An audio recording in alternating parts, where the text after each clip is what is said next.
All right. Hello, this is week 13 of the 13-week fiscal program for American Prisoners of War. You have myself, Chief Biko. Today we have Chief Alligator, Chief Quietwater, as well as Chief Blackcoat. And here, as always, we focus more so on that first letter in the acronym APOW, which is American. Today, I will go ahead and start off with the 12 steps. All right, step 1, learn about the estate or estates your family originated from.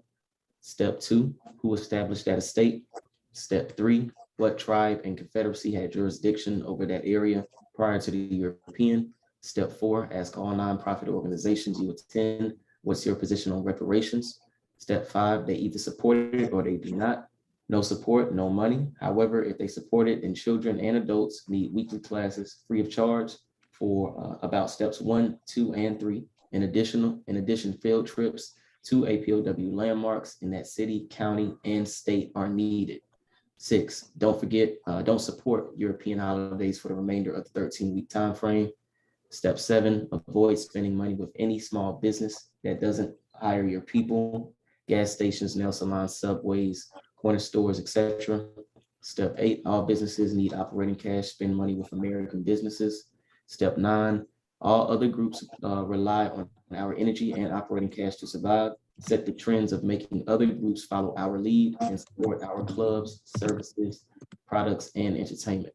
Step 10, the US government is bankrupt. The Federal Reserve prints money, i.e. quantitative easing. It also burns money, i.e. quantitative tightening. The US dollar hasn't been backed by gold since Richard Nixon in 1971, the Gold Standard Act.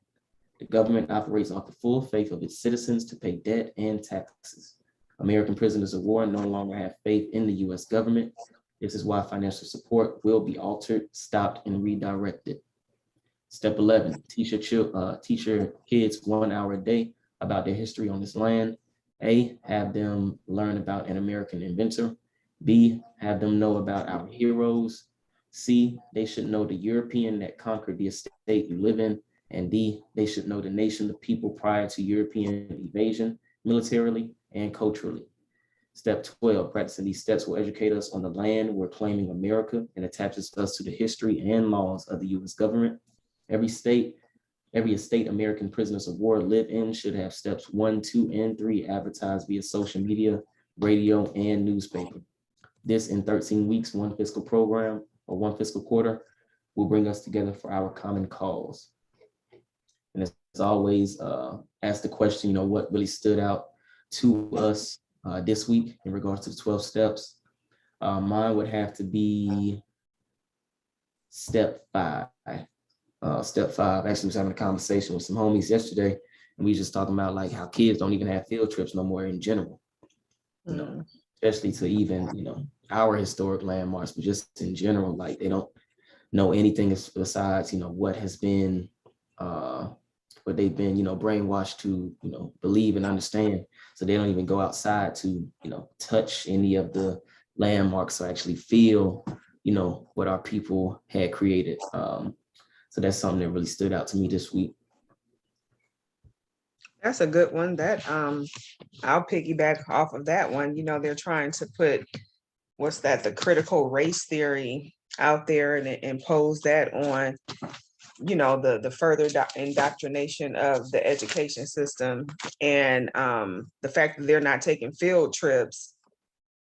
They're basically confining even more the information that's given to these students and young kids so they would definitely be further removed from the reality of history if it's not taught at home and if their parents don't know the real history.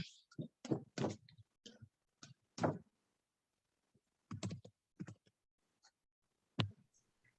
I'll continue. We can go from number 5 to number 11. Kind of just back to what we're saying, teach your kids 1 hour a day about their history on this land. And it seems like we're only going into a phase where just a lot of Americans or Black Americans, however you want to look at it, are going to be teaching their kids or homeschooling their kids later on in the future. So, us having this program, this 13-week practical program of action, it's going to be very helpful. So number 11, sticks out to me tonight. I'll go number 3. what tribe and Confederacy had jurisdiction over that area prior to the European, especially with the inaccurate federal holiday that happened last week. Although we don't support it, but you got to look at it and understand how the people who are public servants don't even understand American history. Juneteenth is supposed to be celebrated when a quote unquote group of slaves were supposed to be freed, but when you dig into the history of that situation, it was actually a military letter or special order number 3. So we've heard that term before. Special order number 15 was with the 40 acres and a mule, which we've debunked that wasn't pertaining to us. But again, if the military is coming out with a special order saying that this group of people are free, it's just a military letter. It wasn't law. Congress makes their law.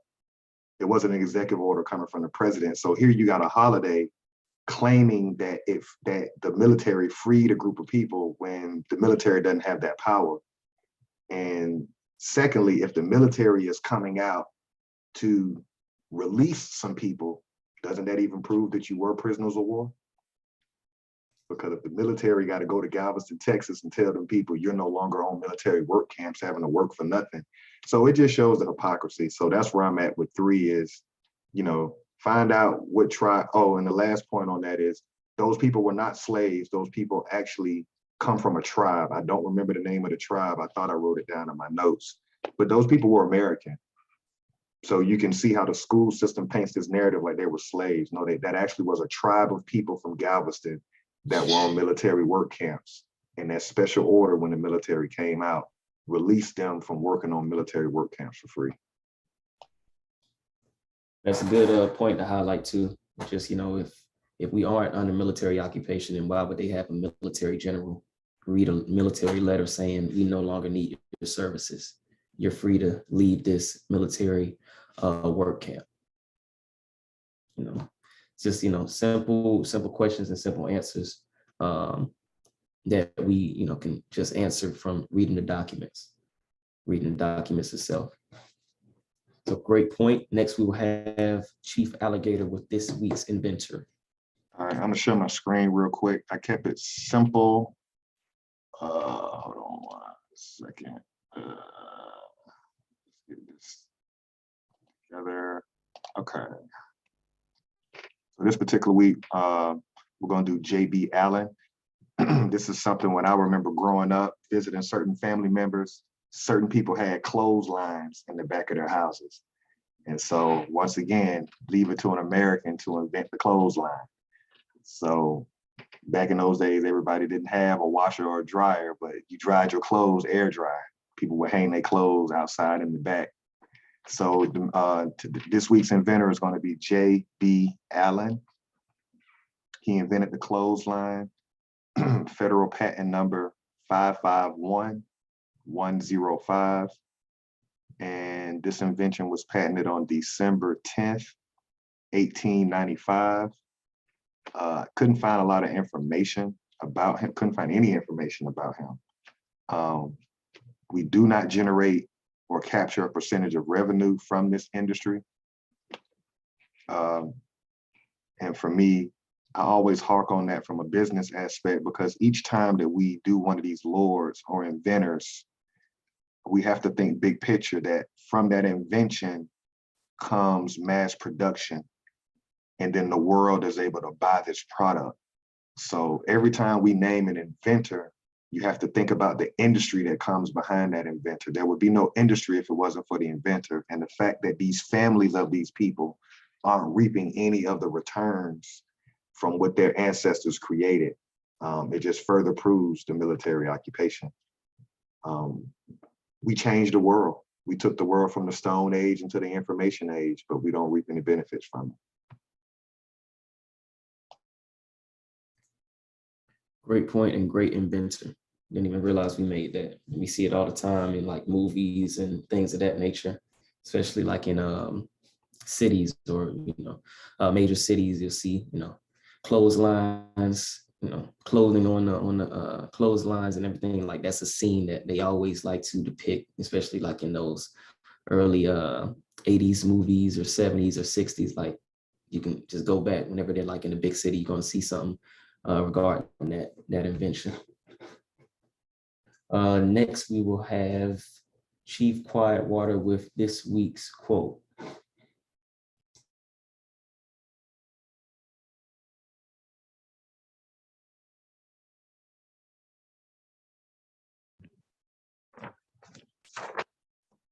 The race has great possibilities. Properly awakened, the Negro can do the so-called impossible in the business world and thus help to govern rather than merely be governed.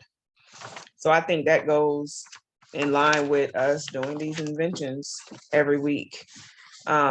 We definitely, if we are properly awakened, we can create many things. I mean, we have created many things. We just have to know that we have this power, and we are great business people. I mean, history has shown that we definitely were not ignorant to the business side of things.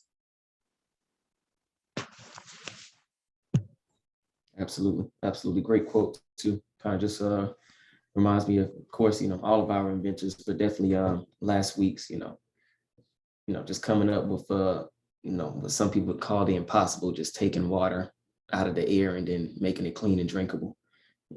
That's something that, we all can do, or we all have that ability to do in regards to just, again, creating businesses and being our own government structure, being able to govern ourselves accordingly. Next, we'll have Chief Blackcoat with the legal definitions as well as the maroon historical points. All right, starting off with legal definitions. Number 1, American, indigenous to America. Number 2, descendants, one who follows in the bloodline of an ancestor, either linearly or collaterally. Number 3, slavery, a situation in which one person has absolute power over the life, fortune, and liberty of another. Number 4, prisoner of war, POW, person, usually a soldier who is captured or surrenders to the enemy in wartime. Number 5, school, an institution at which instruction is given in a particular discipline. Number 6, education, an enlightening experience. Maroon historical points. Number 1 was a person escaping slavery, seeking freedom, or breaking the law. Number 2, providing unity and a strong defense came first. Number 3, Maroon leaders were first and foremost military figures. Number 4, Maroons established guerrilla warfare, planting sharp sticks in thick grass. And number 5, Maroons knew the European enemy's language, defense, and plan. Thank you, Chief Blackcoat. Let me see, and last but not least, jumping into the Constitution before we continue with the Dawes Act. Article 1, Section 10 states, no state shall enter into any treaty, alliance, or confederation, grant letters of marque and reprisal, coin money, emit bills of credit, make anything but gold and silver coin a tender in payment of debts. So as always, we continue to stress this. There is no money. We read that within our 12 steps. Step 10 clearly states, that money or the gold was actually taken out of the system in 1971 by the Gold Standard Act. So if this Constitution, again, is stating that the only thing that can actually be used as payment for debts is gold and silver, then what are we actually utilizing at this current day and age? Just questions, again, that we have to ask ourselves. And again, here, it just reiterates what we continue to say and what we continue to pretty much know and get the viewer as well as our people to understand is that there was no Civil War. It was a Civil Rebellion. One, the so-called Confederates could not be a part of a confederation. And it clearly states it here in Section 10. No state shall enter into any treaty, alliance, or confederation. So again, just two contradictions that we see within one section, within one paragraph of a section of this Constitution. So again, while we continue to have faith in something that doesn't even stand on its word or stand on its founding document for this government. Next, I'll go to Article 2, Section 2, and this here just states the power of the president. The president shall be the commander-in-chief of the Army and Navy of the United States and of the militia of several states. So again, just showing that the president, when acting as commander-in-chief, has power over the Army, Navy, as well as the militia. So again, as we highlighted on January 6th, the president utilizing, his armed forces was pretty much enacting his powers in regards to calling on the militia to the Capitol. And as we stated, in prior videos, it states that, one of the powers of the militia, one of the purposes of the militia is to suppress insurrection as well as repel invasion. So if we're thinking about, that time, January 6, 2021, the narrative of it being a rigged election, regardless of, what we think is all rigged, this whole government is phony, is bullshit. But if we're listening to the narrative that, okay, this was a fraudulent election, then wouldn't that be repelling an invasion or suppressing an insurrection? So again, just things that we need to understand about this system in order to, get out of this system. And lastly, Article 6, paragraph 2 states the supreme law of the land. So here it states, this Constitution and the laws of the United States which shall be made in pursuance thereof, and all treaties made or which shall be made under the authority of the United States shall be the supreme law of the land. And the judges in every state shall be bound thereby, anything in the Constitution or laws of any state to the contrary notwithstanding. So here it's stating that the treaty is the supreme law of the land, which we again know is a contradiction because they have other things as far as acts, provisions, hell, even the church supersedes the treaty. So we just listed pretty much 3 contradictions while just reading over 3 articles within this Constitution. We haven't even gotten to the other articles and what they probably have as far as contradictions. But again, it just shows us, or should show us as the viewer, as the listener, that, hey, what are we putting our energy towards this government for? We know our power. We list off an inventor every week. We know we can do business by ourselves for ourselves. So why not get back on code? We've always been on code. Don't let this new narrative and new, propaganda tell us that we haven't been on code. You go back to the 60s, 70s, everybody was on code. We would dress down to the 9s. That was probably like the peak of our powers, I would say, pre-integration. We was on code, and we can get back to that. We can get back to that. So just wanted to highlight those things because it's going to be needed, because it's a lot of stuff that's going to be coming down pretty soon. So we're going to need to be exactly on code as a group of people.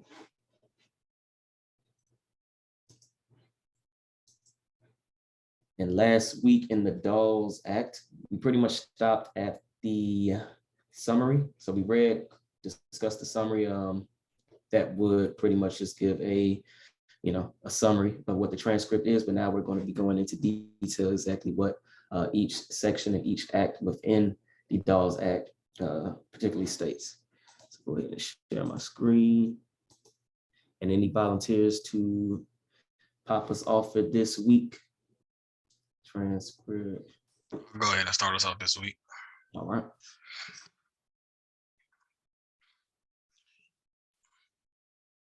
All right, go ahead and jump into it.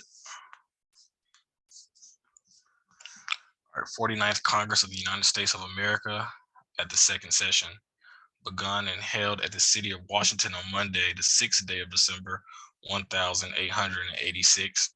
An act to provide for the allotment of lands and severity to Indians on the various reservations, and to extend the protection of the law of the United States and the territories over the Indians and for other purposes. Enacted by the Senate of the House of Representatives in the United States of America and Congress assembled. This in all cases where the tribe or any tribe or band of Indians has been or shall hereafter be located upon any reservation created for their use, either by treaty, stipulation, or by virtue of an act of Congress or executive order setting apart the same for their use. All right, so we're going to stop right there just to break that sentence down. So being enacted by Senate of the House of in the House of Representatives and of the United States of America and Congress assembled, that in all cases where any tribe or band of Indians has been or shall hereafter be located upon any reservations created for their use, either by treaty stipulation or by virtue of an act of Congress or executive order setting apart the same for their use. Is that a period right there, or is that written up? So their use, the President of the United States. B, and hereby is authorized whenever, in his opinion, any reservation or any part thereof of such Indians is advantageous for agriculture and grazing purposes, to cause said reservation and of or said reservation or any part thereof to be surveyed or reserved if necessary, and to allot the lands and said reservations and severity to any Indian located thereon in quantities as follows. So it looks like we're about to go into another order, or a special order, I would say, for the Indians on their land. So just from that paragraph, we're about to go into stipulations and breakdown of Indian lands. If anybody else want to add on.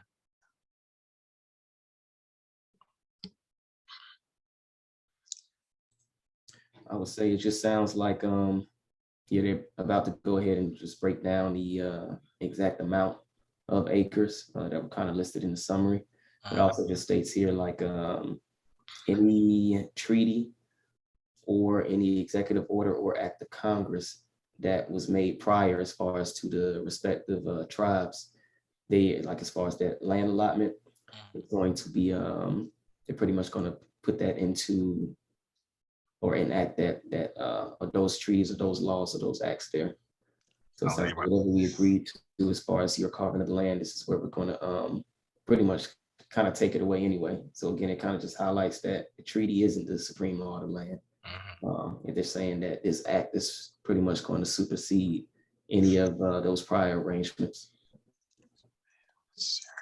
Piggyback where it says the President of the United States be and he hereby is authorized whenever, in his opinion, any reservation or any part thereof of such Indians is advantageous for agriculture and grazing purposes.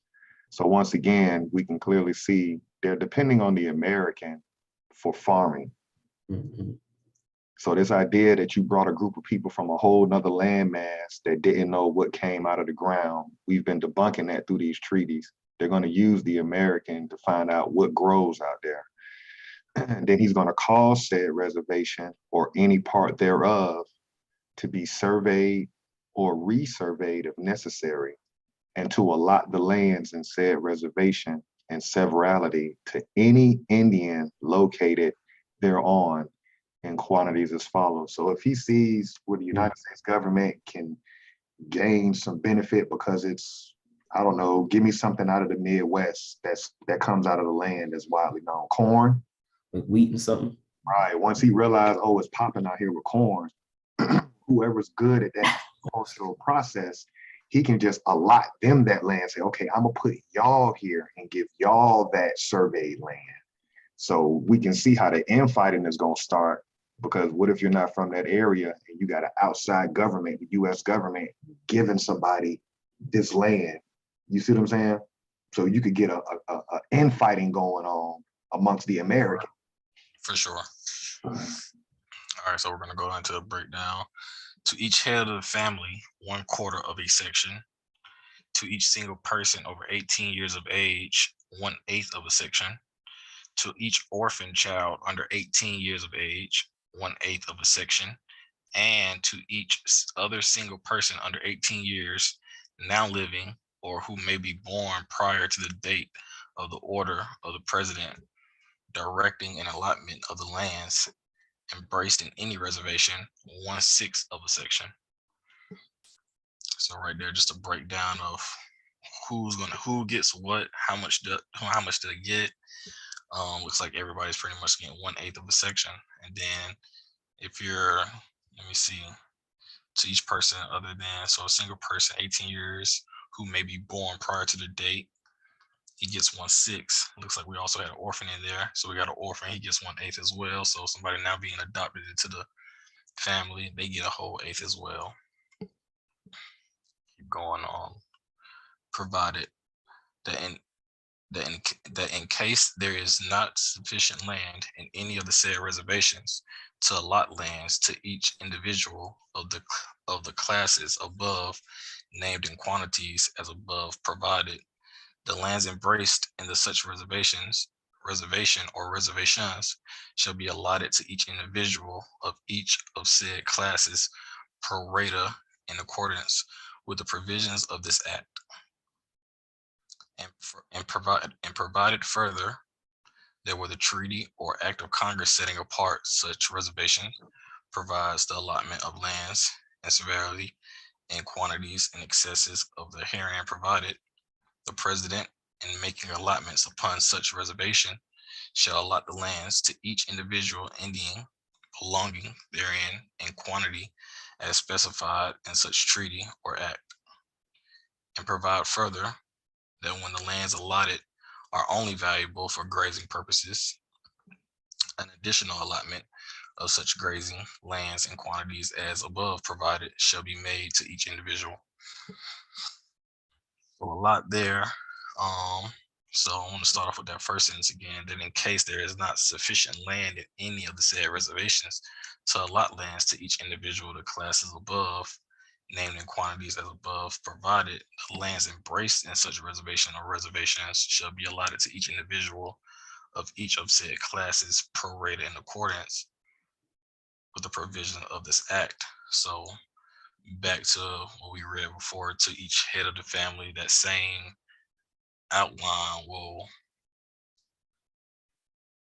also go in, still be in effect for if they did run out of land.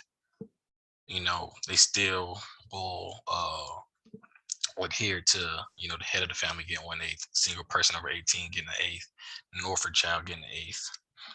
Anybody want to add in? And it seems like they're just lessening the amount for special circumstances, I guess you could say. So it's like they're taking little by little from the people by these special, circumstances in regards to what they feel that group really actually deserves, I guess you could say.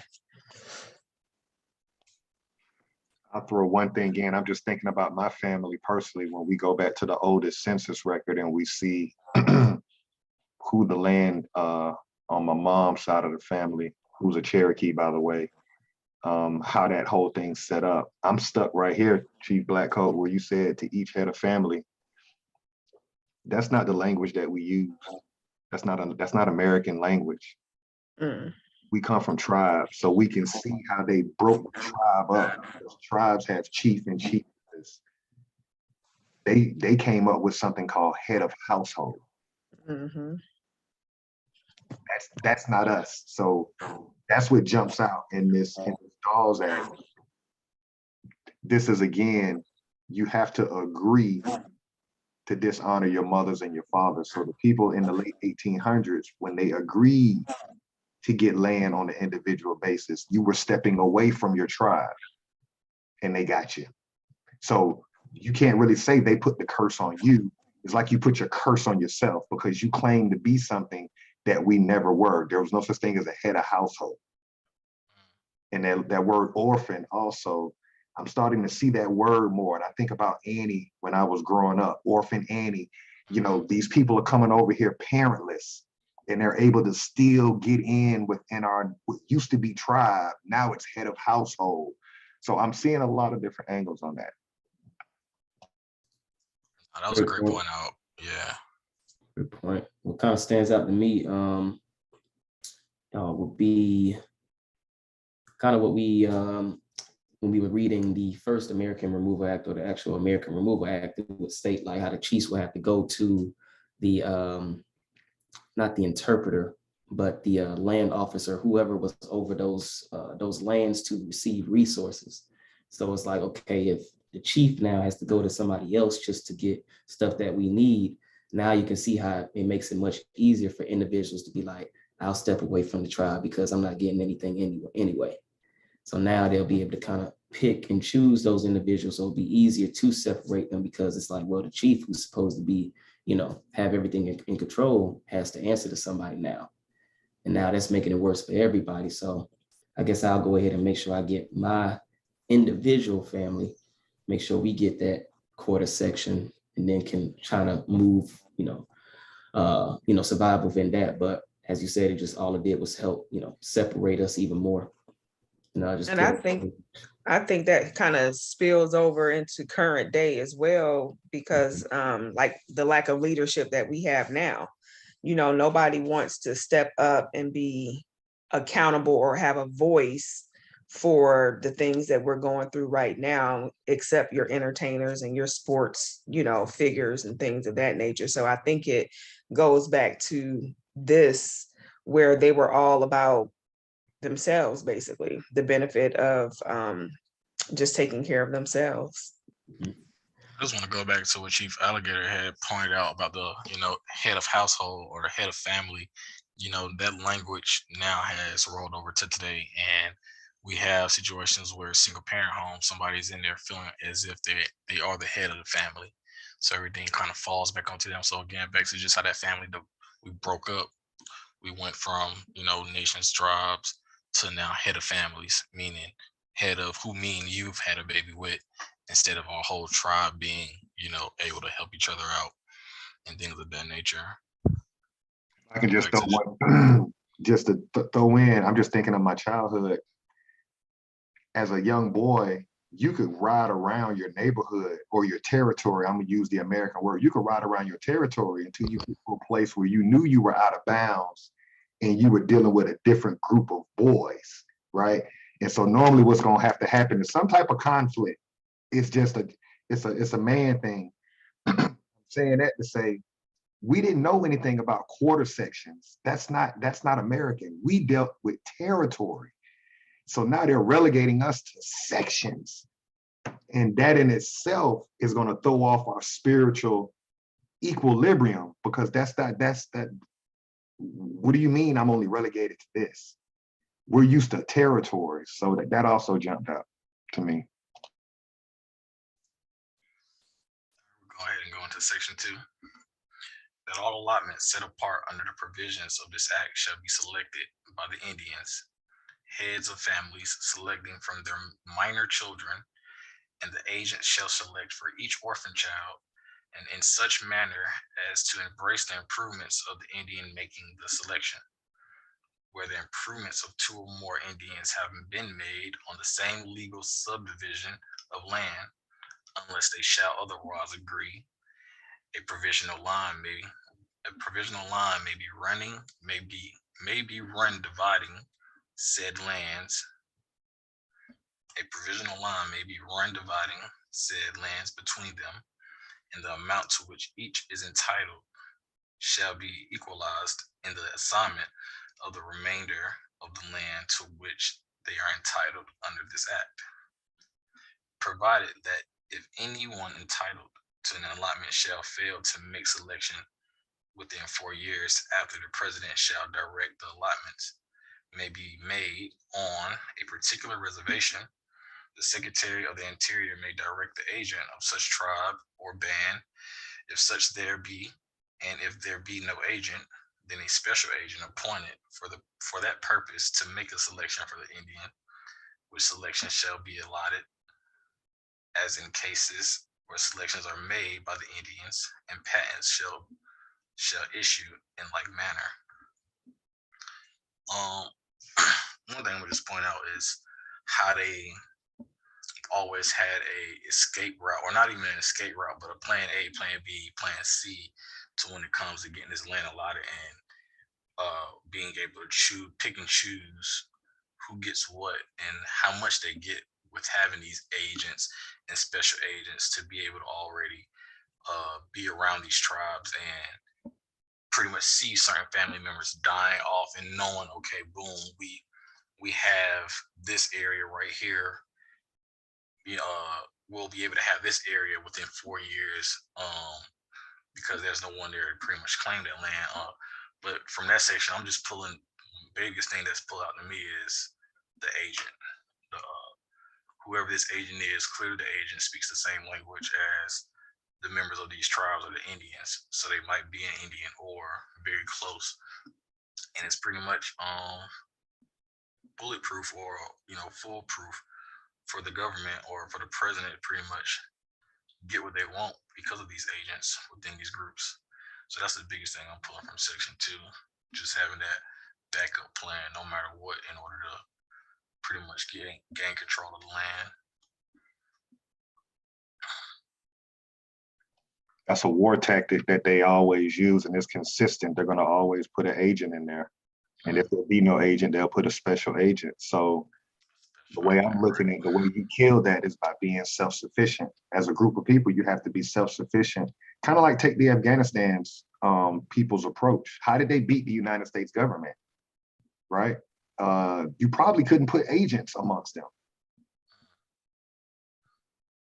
They can call it Taliban or whatever, but those people were on code, and no, you're not. Well, can you speak on that a little bit, Chief Blackcoat? Because when the United States government pulled out without a treaty, just hauled ass and left equipment and everything, if there was agents that was working with the United States government, they were going door to door looking for them to kill them. So that's a universal principle that we really need to start reincorporating amongst ourselves. Get these people from out of your inner circle. When I hear agent, it always makes me think about an interpreter or just someone very close to the actual land or somebody very close to the culture or the tribes of the nation. So that was a great point that you pointed out about, if there was agents that was a part of that group, when we did leave Afghanistan, they went into hiding, or anybody that worked alongside with the United States government pretty much had a target on their back. So again, just that agent sounds like someone that has been compromised or, working their way towards, making sure they keep a paycheck and making sure their family is set up for life, doing these deals with this government.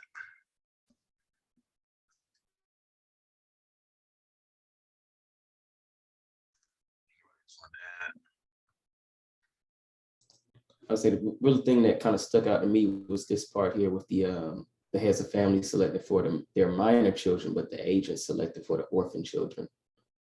So it's like, okay, they're allowing the agents to pick for these orphan children, but they're supposed to be the orphan children of these heads of family. So that in itself is going to create a weird family dynamic anyway. And then also, like, who are these orphan children? Are they like orphan Europeans turned US citizens? So again, putting them within that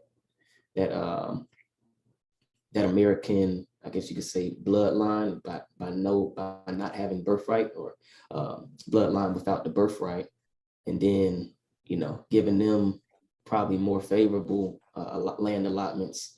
So you can see again how they can just pretty much manipulate how they need to and see fit to make sure that they can really at the end of the day take all of the land back. Yeah, I think that's their end goal is to basically take it. Acquire all the land. That's what it sounds like. Mm-hmm. Shoot. Anybody else want to pick up? Yeah, I'll pick up on section 3. Section 3, that the allotments provided for in this act shall be made by special agents appointed by the president for such purpose, and the agents in charge of the respective reservations on which the allotments are directed to be made under such rules and regulations that the Secretary of Interior may from time to time prescribe, and shall be certified by such agents to the Commissioner of Indian Affairs. In duplicate, one copy to be retained in the Indian office and the other to be transmitted to the Secretary of Interior for his action, and to be deposited in the General Land Office. So pretty much here just sounds like bookkeeping, making sure they're accounting for everything that they give to each head of family, making copies and putting them in each, I guess you would say each hierarchy or each level of their pretty much structure. So we're gonna make sure we retain one in the Indian office, make sure, you know, that's transmitted to the Secretary of Interior to make sure, you know, they action on whatever needs to be. And then also we're keeping record in the general land office. So just the land in general, not only from the interior. So again, just sounds like they're just keeping track of everything. It's also broken. You can see here, like we just said in that last section, they broke the tribe. That first sentence, that the allotments provided for in this act shall be made by special agents appointed by the president for such purpose, and the agents in charge of the respective reservations. I thought the chiefs was in charge of the tribe. Mm. Special agents are in control of the reservation land. So that's a conflict because you're used to adhering to your chief or the board or your chief councilman. Now you're no longer looking at your chiefs with power and respect. You're looking at this agent because the agent has all the control over your reservation. So now you're basically prisoner of war. You're completely dependent on this agent from this foreign government to give you whatever you need. So now that's got to be demoralizing for the former leaders of those tribes, Choctaw, Chickasaw, Cherokee, because your people are looking at you like you can't provide nothing. Mm-hmm. Why do I want to take orders? Y'all want to share on that? I'll just add one thing. I mean, just earlier you said something about, you know, how do you keep your shit together, or how did they get so far down this rabbit hole? Was because the family was broken up. So there is no more structure. There is no more accountability for, you know, the land allotments. Why I got to get 1/8? Well, because I said so now, you know, I can directly speak to you because there's no backup now. There's no tribe or nation anymore. So just, you know, things that we pick up over time, understanding business, you know, accountability, they couldn't account for anything. So who's going to account for you? The United States government, we got you. You're so far gone now, out of the loop. You know, we're talking about, you know, after Trail of Tears, it's pretty much you know, the ass was out to the wind, if you want to put it like that. It's kind of like needing to jump onto something to kind of survive. Yeah. Kind of just go back to when I was saying earlier with, you know, the chief not even being looked at as a chief anymore. Like you're being, you know, dictated to. So why would I even ask you if you're not even, you know, that person that can grab or get us those resources? So now just it becomes easier to split the family. Point. And you know, with that, it just shows again, you know, this is like a take it or leave it. It's not even a negotiation between nations. So that in itself shows that there is no more nation, there is no more, you know, tribe, because they're like, either y'all gonna take this or, you know, get with it or get down, pretty much. There isn't a, you know, well, can we go back here? We don't need, you know, 1/4 section. We need at least 7 acres. It's like, nah, no negotiation. This is what it is. So again, that just highlights the military occupation as well. And then again, it's the fact that an outside entity is governing, you know, governing these people, you know, that is not even part of what was their tribe or their nation. Right. So again, like Chief Alligator said, it's like they kind of created the curse, you know, because they allowed for certain things to happen to give them more control over their life. And now, like you said, they're basically just taking the land little by little. Watching how they assimilated into new head of household type of language. And then how they just put the, you know, using the word orphan now more, you know, they just start using that. So it's an unrepresented group of people that they'll be able to do whatever they want to do with them. And don't they do that today? Just to piggyback, we could use Grandmaster Jay as an example, or let's just use any household. If Slave Patrol comes to the house and say, we got a warrant for this head of household, we as a group of people will sit back and just watch them attack that particular family. Right. because we're no longer tribe oriented. And that's how they wanted it. Yeah. Give you individual land. So Yeah. when we attack you individually with paperwork, everybody else around you would be like, Back uh-oh. up. And that's Yeah. kind of where we are now. We just watch each other get picked off one by one, and we do nothing. Great You point. said, Yeah. yeah, that was my bad. Go, yeah, just great point. You know, being on territories, like you said earlier, you no longer have that piece of land. That land is now gone, or it's been cut up and chopped up so much, there is no strong defense no more. And like you said, you know, them coming at you with the paperwork, everybody look like, no, I ain't trying to get caught up with that. And we have to go back to, if we don't go back to how we originally dealt, you know, as families or as nations, yeah, you pretty much do reach a point to where you're just gone forever. Yeah. Because there's no one defending you no more. There's no one standing on your family name or your bloodline's name. It's just pretty much obsolete at that point. That's a great point. That's a great point. I'll continue with section 4.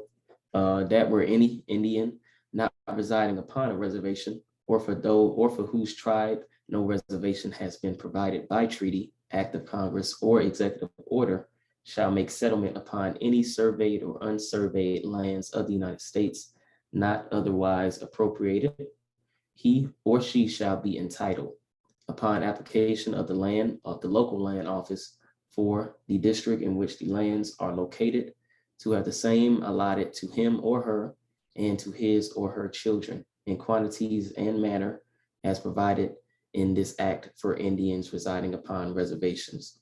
So those tribesmen or those people not allocated any lands via treaty, act of Congress, or executive order, those pretty much, as Chief Quietwater stated, orphans, not having any type of group that they're attached to. They're saying that they will also be provided or allotted some lands by the United States, whether it's on surveyed or unsurveyed lands, and that they'll still be held to the requirements that they set forth in regards to 1/4 section, 1/8, 1/8, and then the 1/16. That's what I'm getting there. And when such settlement is made upon unsurveyed lands, the grant to such Indians shall be adjusted upon the survey of the lands, and so as to conform thereto, and patents shall be issued to them for such lands in the manner and with the restrictions as herein provided, and the fees to which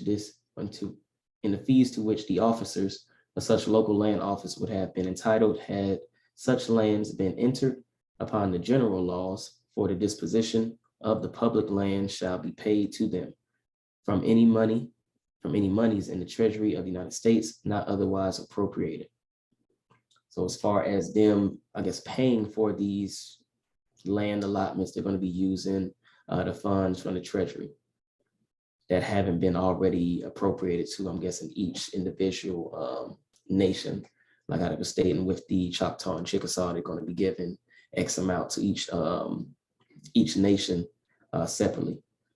There's no sovereignty. Everything you're reading right now, if you were a shot caller, if we're going to use that term in today's world, if you were a chief back then, you were shot calling, you were part of the shot callers of your tribe, they've taken everything from you. Mm-hmm. Like, there's no need for y'all anymore. Like, literally, they're telling you what fees you got to pay. You got to go to this land office. None of that is part of your Choctaw, Chickasaw, whatever tribe you're from. So yeah.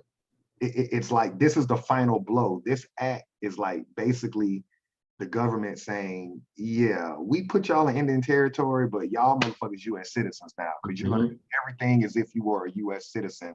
Right. Same thing we did with the Homestead Act when we gave them Europeans 160 acres.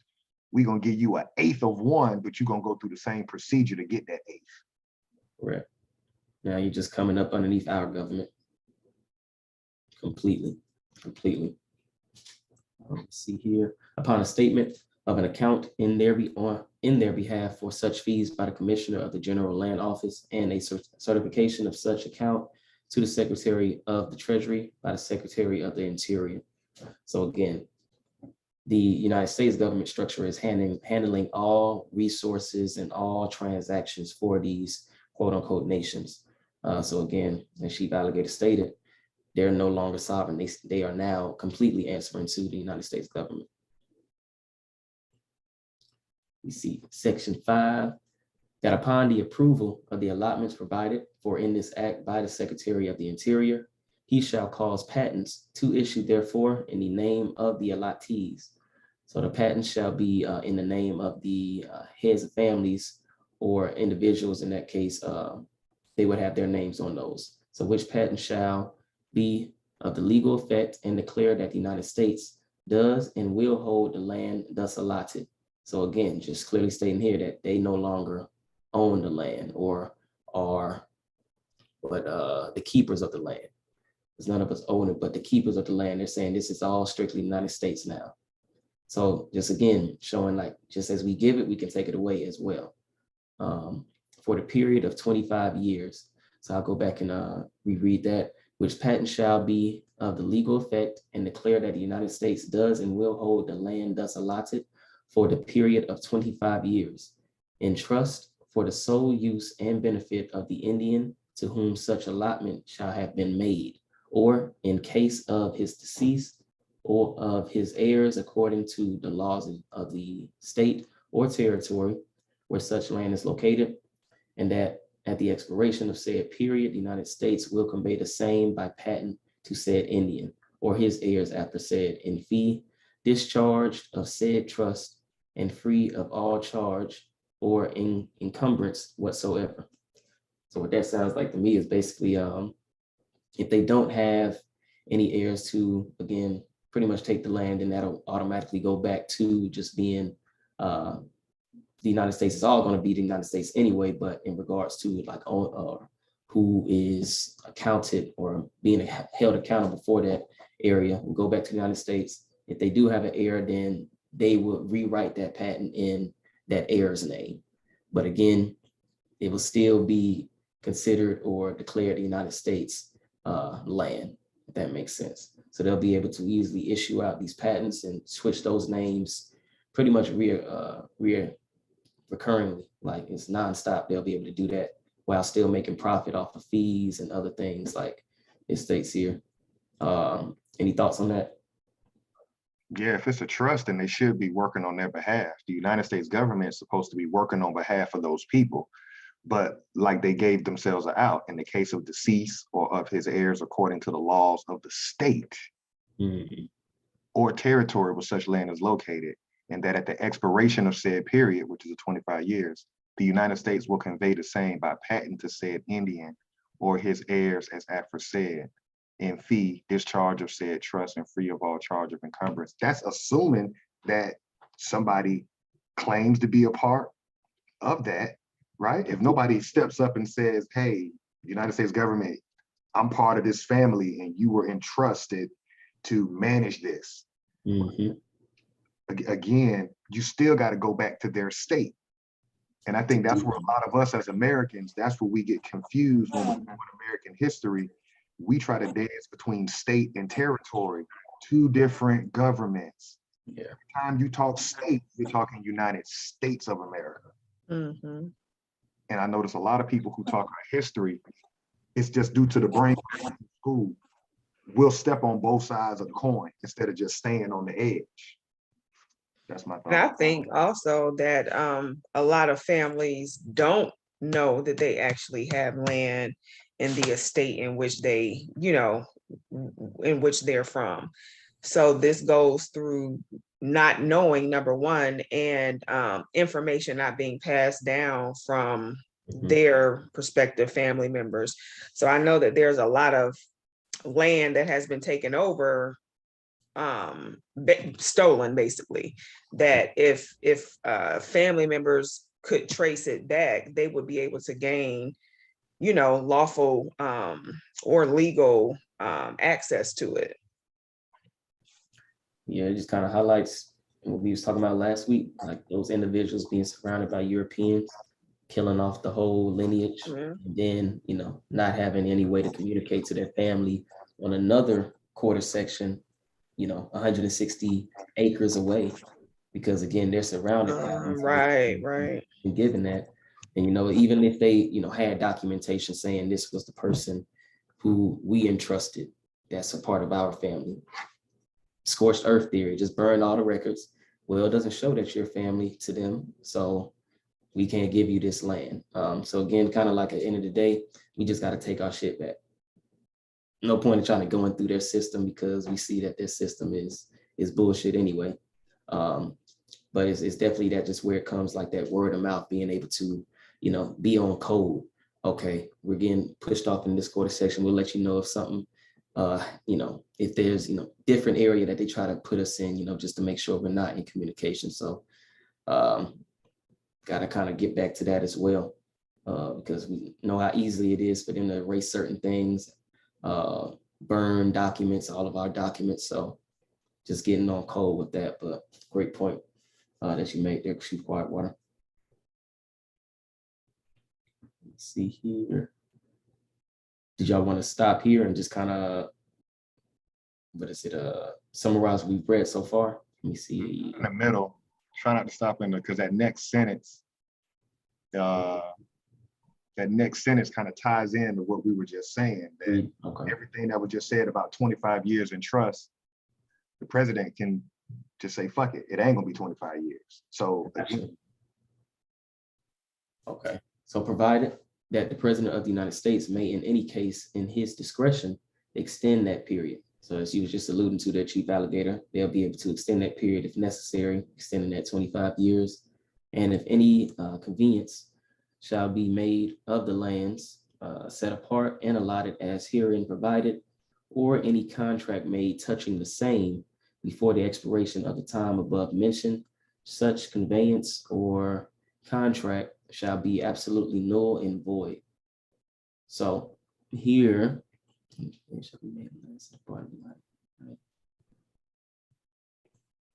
so pretty much once that 25-year period or whatever extended period has expired, then that contract is now no longer valid. So that contract is pretty much, I'm guessing, the patent is no longer valid. So now, hey, you didn't renew something, you're gonna take this land back. So after those 25 years, you could have cultivated so much stuff on that land, on that quarter section or however, whatever your allotment was. Now, if you don't know that those 25 years are up, then they can send their government go ahead and just reclaim that land pretty much. And that's what I'm getting here. Yeah, it's war powers. I mean, the president basically can bypass his Congress and just say, yeah, I do what I want to do. Like, we ain't got to vote on this. Mm-hmm. So it just further shows the occupation. Like, yeah, you're making this act. Congress writes this act, but even within this act, Congress is writing in provisions for the president through executive order, through his war powers, that, yeah, even though we voting to do this shit, he really can do what the hell he want to do. Correct. We just structuring it up for him. Okay, that makes sense. Provided that the law of descent and partition in force in the state or territory where such lands are situated shall apply thereto, after patents therefore have been executed and delivered, except as herein otherwise provided, and the laws of the state of Kansas regulating the descent and partition of real estate shall, so far as practicable, apply to all lands in the Indian Territory, which may be allotted in severalty under the provisions of this act. Bro, this is the second document. Something special is about Kansas, because we read about Kansas specific in 1866. Indian Treaty. Now in this Dawes, that whatever the original Kansas territory was, they keep going back to that particular word. And look, them probably was some very powerful, wealthy people in the Midwest, in Kansas. And real estate, I think that might be the first time we've seen that. And we just know what that means. That just means royal estate. So kind of going back to what you were saying when we first recognized that Kansas, we know the Kansas City Royals. So like you said, I'm pretty sure it's something deeper in regards to that Kansas territory that doesn't get talked about. So I definitely agree with that, because yeah, just seeing this royal estate, so like kings and queens, there are records of castles being on American land. So it could be of some what kings and queens pretty much of that particular territory. Let's see, where did we leave off? The provisions of Act. Okay.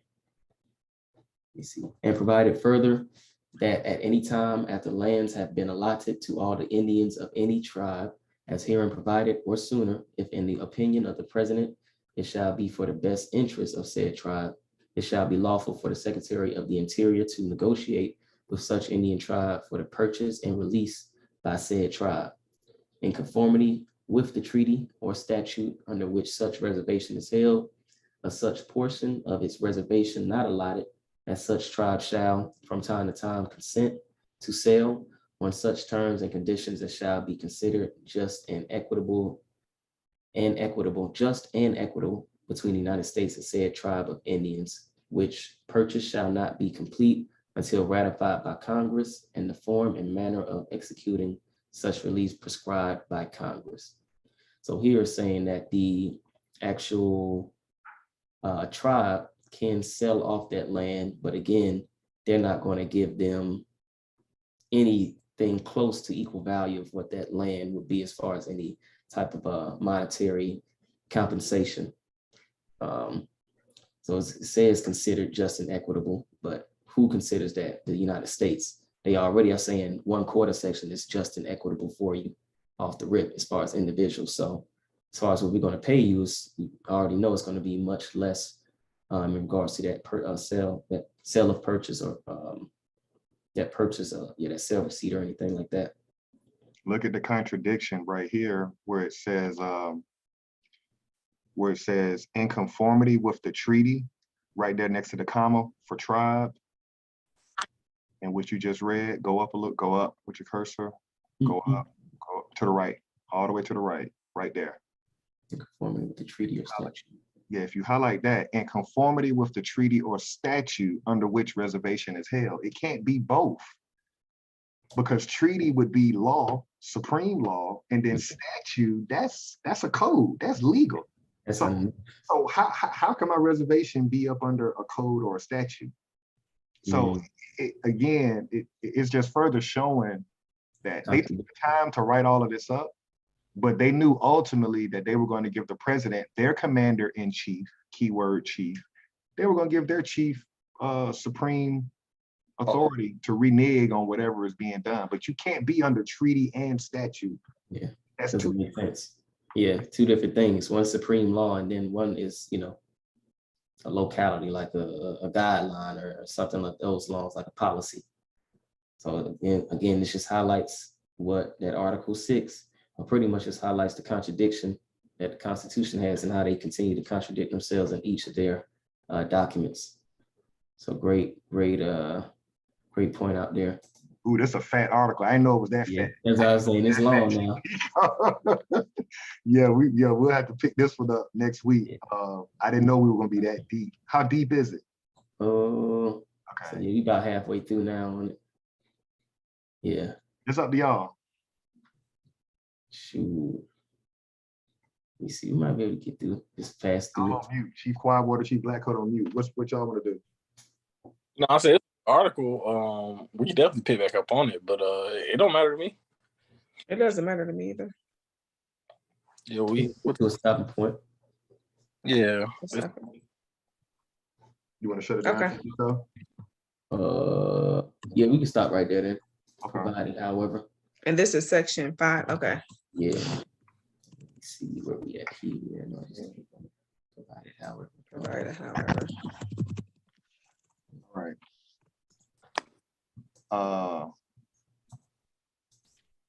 Okay, you still okay. All right, so I want to do something for y'all as we've done a full fiscal year.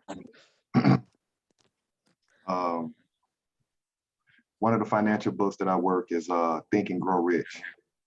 And I want y'all to make a note of this, so if you could put it in the notes, Chief Quietwater, chapter 10 in this book calls The Power of the Mastermind. And it's the driving force. And this chapter jumped out at me years ago. And I I always wanted to see, can we do this as a group of people? And we've done it. You know, what we've done in front of the world is we've showed up, we've been professional, we've been in structure, we've been structure based, and we've been in alignment for a full calendar year. And we've given you nothing but positive American history. There's nothing negative about everything we do. We give you an inventor. We honor the person who started Black History Month. But I want to read a little bit of this, because when I first got introduced to this, the first thing I thought about was my people, because when you read these financial books, you don't see us. And this is the Godfather financial book on the world. If you're talking finance and you don't have Think and Grow Rich in your library, like that is the granddaddy book of them all. But on chapter 10, the first page, the power of the mastermind. It says, power is essential for success in the accumulation of money. And then I'll step down to the next part I got highlighted. This chapter will describe the method by which an individual may attain and apply power. Power may be defined as organized and intelligently directed knowledge. So when we look at our group of people, we don't have any power. We don't have any power, therefore we don't have any money. You can't accumulate money without power. That's not me, this is Napoleon Hill. And this is what the Europeans do that started Ford and all those major industries during the industrial age. They're telling you how they did it. They wrote the blueprint. All we're doing now for the world is we're just mimicking what they wrote. We have to have groups of, we have to put our minds together and we have to talk on power. And What was that definition again?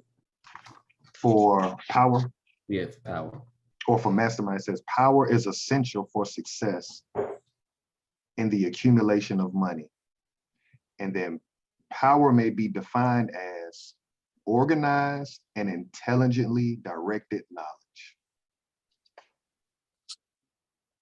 And there was one more part I wanted to, and then I want to give you the definition of organized from people who have I just want power. to pose a question.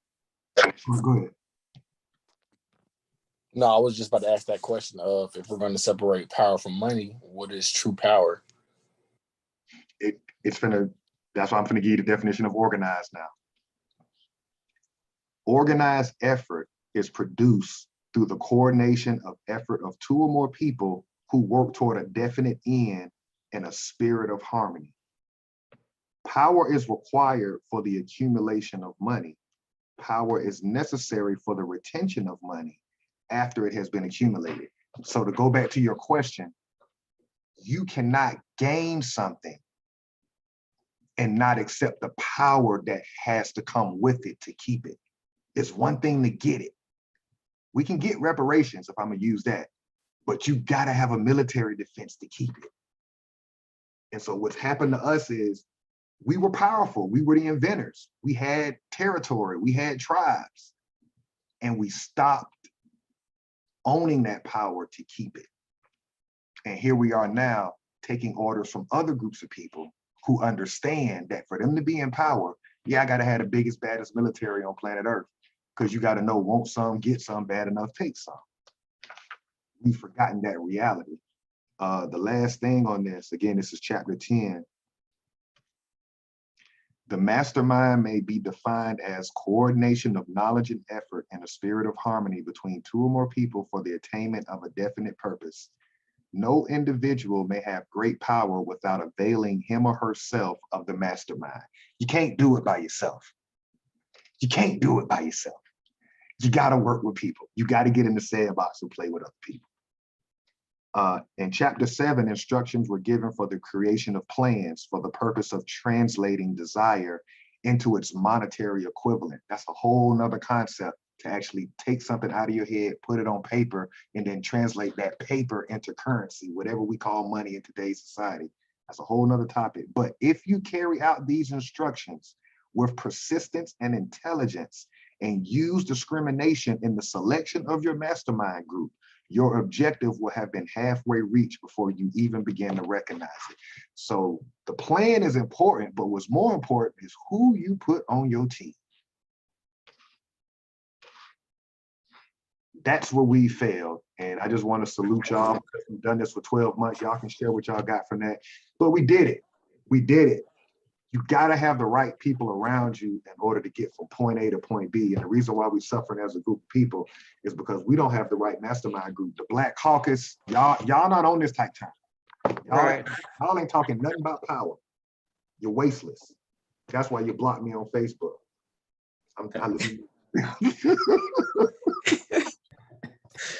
Those were good words. Chapter 7 and chapter 10 of Think and Grow Rich, right? Okay. Yeah, definitely. Powerful words. It definitely relates to actually what we just read of how they broke everything down, where it's individuality, not the group as a tribe or a nation. And current day is the same situation. We don't have mastermind think tanks and things of that nature to plan and execute goals. Yeah. No force, no nothing really. It's just everybody on their quarter section. Yeah. Looking at each other like, hey, good morning, pulling past each other. I was actually talking about earlier how we got to get out of mindset of just being individuals. We're under one household, one gold pot. How much is coming in, what's going out. So just trying to get that family back to stop being afraid of discussing certain things and being able to actually grow into that or that powerful or that that family with a little bit of power behind them. We just got to start talking more. We got to start discussing the little things that add up to being bigger. It's just just trying to get back to tribes and then back to nations and get other territories. But we have to first we got to accept who we are. This is just all of us trying to are, and then once we accept that part, we can move forward. But just the little things. That was a great point from that Think and Grow Rich.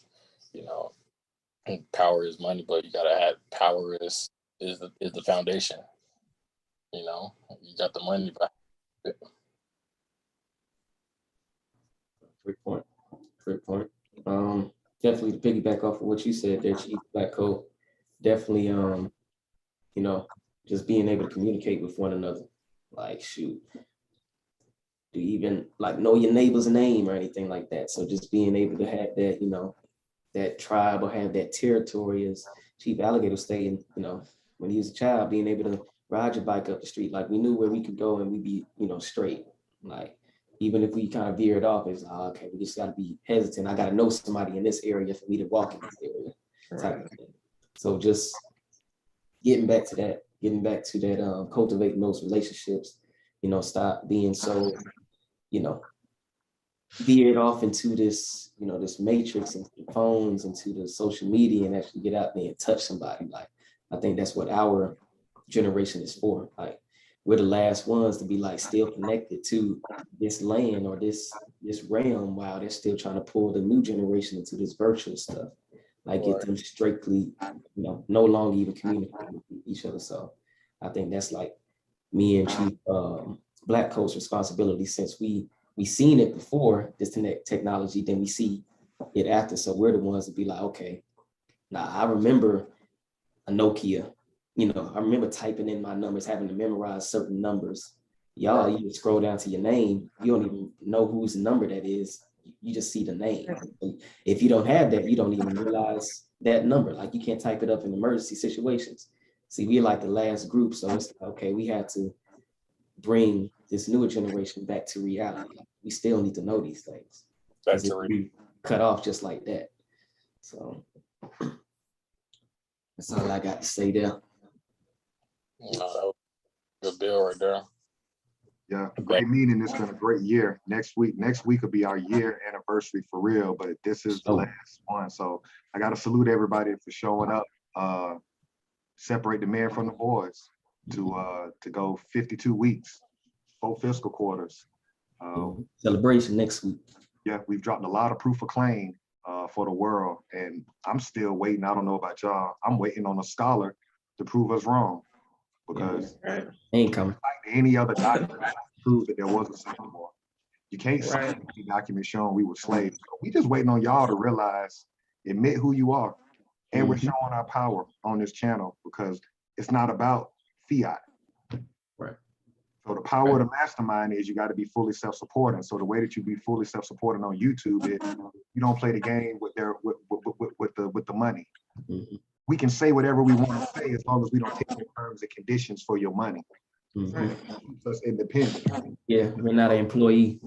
Right. It may not look the way the phone may want you to look with success, but the power Mhm.